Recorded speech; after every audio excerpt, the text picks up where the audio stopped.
le hashtag Malani Charadi a été un signal d'alarme.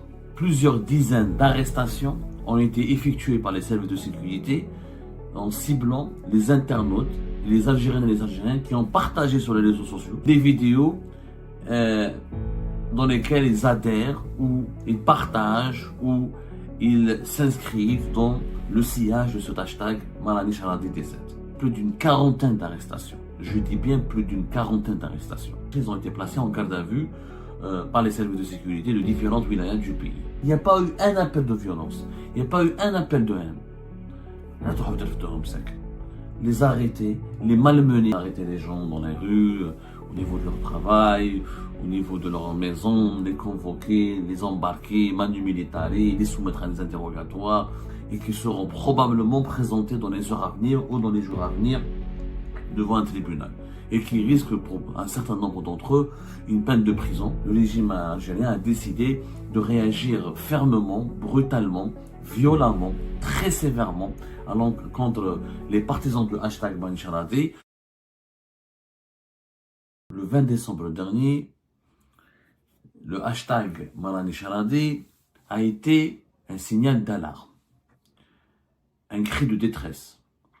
Quelque part, un appel aux autorités algériennes pour leur dire, réveillez-vous, on en a marre.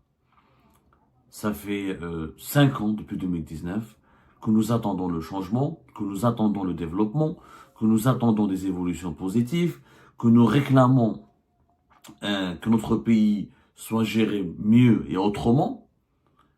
Et ce signal d'alarme, ce cri de détresse, au lieu d'être écouté, au lieu d'être pris en considération, au lieu de trouver une oreille attentive au sein du régime algérien actuel, c'est une toute autre attitude qui a été adoptée, une attitude encore plus radicale, une attitude encore plus dangereuse, une attitude encore plus brutale. Puisqu'au lieu de tendre l'oreille, le régime algérien a décidé de tendre le coup de poing, de tendre le bâton, de tendre les menottes, de tendre les armes, tout simplement, il a choisi l'option de la répression. Nous avons pu confirmer au cours de nos investigations que, au cours de ces 48 heures, depuis le 22 décembre jusqu'à aujourd'hui, 24 décembre, plusieurs dizaines d'arrestations ont été effectuées par les services de sécurité en ciblant les internautes, les Algériennes et les Algériens qui ont partagé sur les réseaux sociaux, que ce soit sur Instagram, sur TikTok, ou là sur Facebook, ou là sur YouTube, des vidéos dans lesquelles ils adhèrent, ou ils partagent, ou ils s'inscrivent dans le sillage de cet hashtag Malani Charadi D7. En tout, nous avons recensé plus d'une quarantaine d'arrestations. Je dis bien plus d'une quarantaine d'arrestations. Ce sont des Algériennes et des Algériens qui sont originaires de plusieurs wilayas du pays, dont il y a même d'entre eux un certain journaliste, qui est Abdelwakil Blam, qui a été arrêté de cela avant-hier. Abdelwakil Blam, journaliste qui a été في Nahar, qui a été في Chorour, qui a travaillé في البلاد, qui a travaillé dans plusieurs médias arabophones, qui était l'un des membres fondateurs du mouvement Barakat en 2014. Il a fait l'objet d'une arrestation parce qu'il a partagé justement, il a commenté, il a donné son avis sur cet hashtag Malani Charadi. Selon nos informations, il a été relâché 24 heures après. On attend toujours les confirmations. Ceci dit, une quarantaine d'Algériens et d'Algériens n'ont pas été encore relâchés, ils ont été placés en garde à vue par les services de sécurité de différentes wilayas du pays. Quel est le tort de ces Algériens et des Algériens? Ils ont partagé, ou là ils se sont affichés, ils ont demandé, ou là ils ont dit tout simplement Belli Malham Charadien. Ils ne sont pas contents, ils ne sont pas satisfaits. Malani Charadi.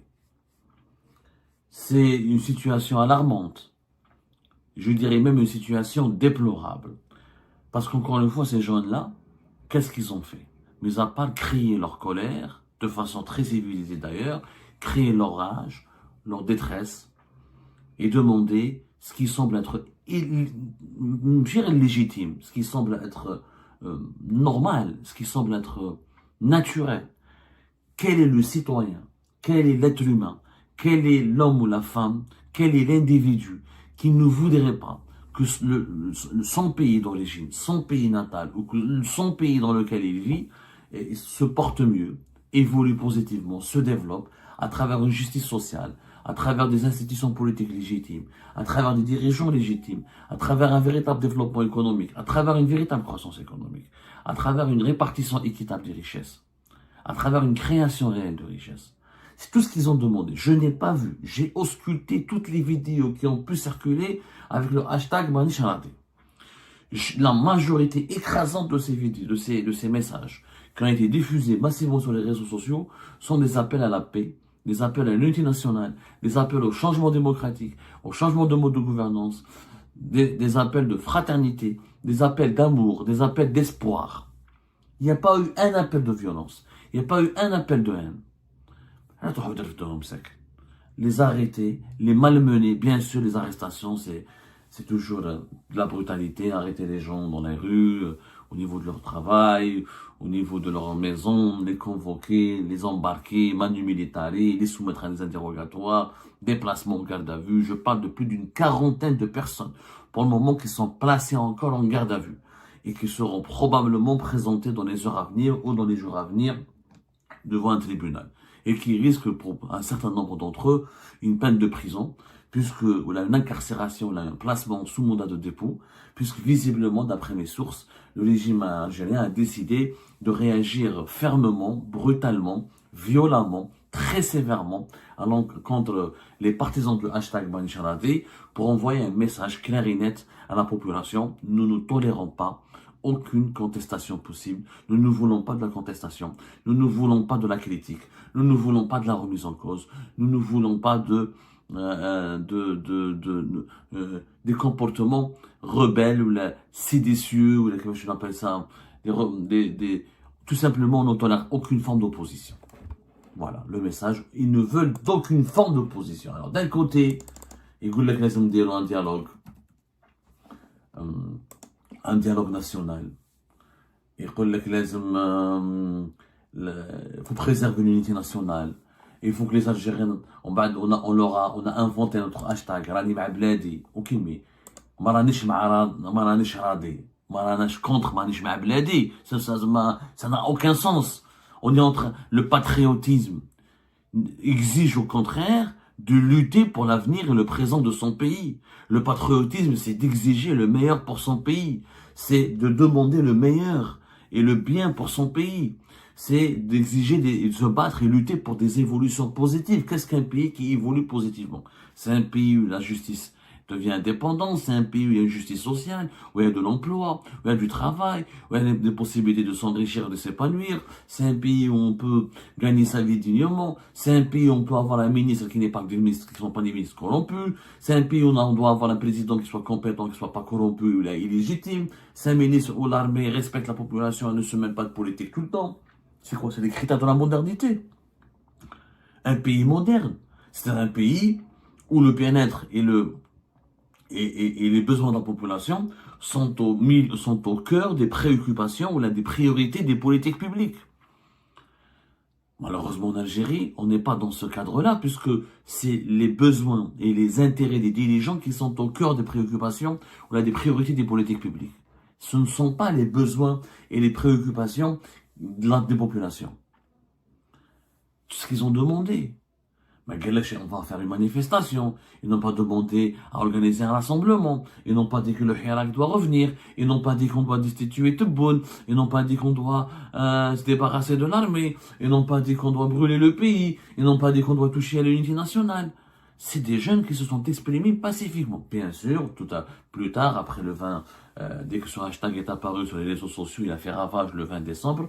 22-21 décembre, la riposte des appareils propagandistes du régime algérien ont créé un hashtag Rani Ma'abladi qui n'a aucun sens puisque Mekkesh Wahad ira contre l'Algérie. Nous sommes tous avec l'Algérie en fait. Sinon, l'Imaraouch ma l'Algérie. Écoute, je prends directement mes clics et mes claques et je deviens harag. هذاك ما راهوش مع بلادو خلاص, il n'y croit plus, pour lui l'Algérie elle est foutue, etc. Il n'y a pas de raison pour rester dans le pays. نروح Mais les Rahom Abla, même celui qui est à l'étranger, et qui a immigré, et qui a quitté le pays, même illégalement, et qui ne peut pas revenir, il est avec son pays. Quel est l'Algérien? Je ne connais pas une Algérienne ou un Algérien qui souhaite le malheur à son pays. Je suis tous avec mon pays. Ok, mais avec mon pays. Pas avec les dirigeants incompétents de mon pays. Pas avec certains dirigeants qui sont illégitimes. Je ne suis pas avec celles et ceux qui ont ruiné notre pays, qui aggravent son sous-développement. Critiquer ces dirigeants qui provoquent plus de chômage, qui aggravent le sous-développement du pays, qui aggravent son isolement diplomatique et géopolitique, qui aggravent les déficits budgétaires publics, qui n'investissent pas, qui ne donnent à l'Algérie aucun méga projet important. C'est des dirigeants qui font que nos villes ressemblent à des villes dortoirs, tristes, sinistres, aucun espace de loisirs, avec ces dirigeants qui cassent le secteur privé, qui cassent toute dynamique économique. Je ne peux pas les supporter, les dirigeants. Au contraire, ce n'est pas l'intérêt national. Ces arrestations sont un très mauvais départ pour l'Algérie qui termine l'année 2024 et qui s'apprête à entrer dans une année 2025 extrêmement compliquée où les défis, où la conjoncture internationale sera totalement hostile à l'Algérie. Le régime algérien a lieu encore une fois de tirer la leçon de la chute de Bachar al-Assad. Et la leçon, elle est claire. Une dictature, aujourd'hui, dans notre région, dans l'Afrique du Nord et au Moyen-Orient, elle n'est plus viable. Une dictature qui bâtit sa légitimité. Attention, je parle d'une dictature, je pèse mes mots. Il y a des dictatures qui vont survivre. Pourquoi? Parce que c'est des dictatures qui n'ont pas bâti leur légitimité uniquement sur l'antisionisme, sur la question palestinienne, sur le soutien, sur les considérations diplomatiques internationales et sur la peur de l'étranger ou la peur d'une invasion étrangère. Qu'il y a des dictatures qui ont bâti leur légitimité sur la prospérité économique, sur l'unité nationale, sur l'amélioration du cadre de vie de la population, sur la reconstruction du pays. C'est un dictateur. Sisi, qui est une qui habbouf en Égypte, parce qu'il dit que grâce à lui, la machine économique a redémarré. Bon, avec 2020, la crise de la Covid-19, depuis 2020, l'Égypte, ça va très très mal. Mais il dit que l'Égypte, quand même, les touristes sont revenus, il y a une stabilité, il y a une certaine sécurité. En Algérie, malheureusement, la dictature algérienne d'aujourd'hui, contrairement à Bouteflika, n'était pas un démocrate. Bouteflika, il a assis sa légitimité sur quoi? Pas sur la répression. En tout cas, pas uniquement. Pas sur la persécution. Non, il a assis sa légitimité sur l'argument de la paix. J'ai ramené la paix, j'ai ramené la réconciliation nationale, c'est fini la décennie noire. Ensuite, le développement économique du pays. Et l'épanouissement de la... Pour Bouteflika, il y a eu un développement.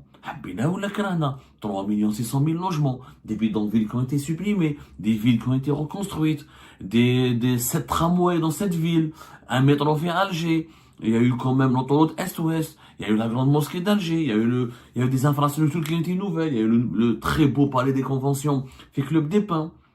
Il y a eu des villes qui ont été améliorées, il y a eu des villes comme City, il y a eu des villes comme Tlemcen, il y a des projets importants في Waran, il y a eu des Sheraton, il y avait des hôtels, il y a un nouvel aéroport à Alger, il y a eu deux nouveaux aéroports à Alger, quand même.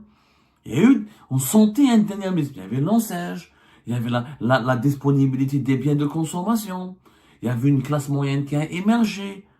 Après, le modèle de Bouteflika a connu une fin de vie extrêmement difficile et tragique parce que la succession de Bouteflika a été mal négociée. La maladie de Bouteflika depuis 2013 et sa disparition du champ politique en 2016-2017 a aggravé la mauvaise gestion du pays. Elle a accéléré la chute du régime parce que voilà, le leader, celui qui était le garant du bon fonctionnement du régime, est parti, est tombé malade, n'était plus disponible n'était plus capable de diriger.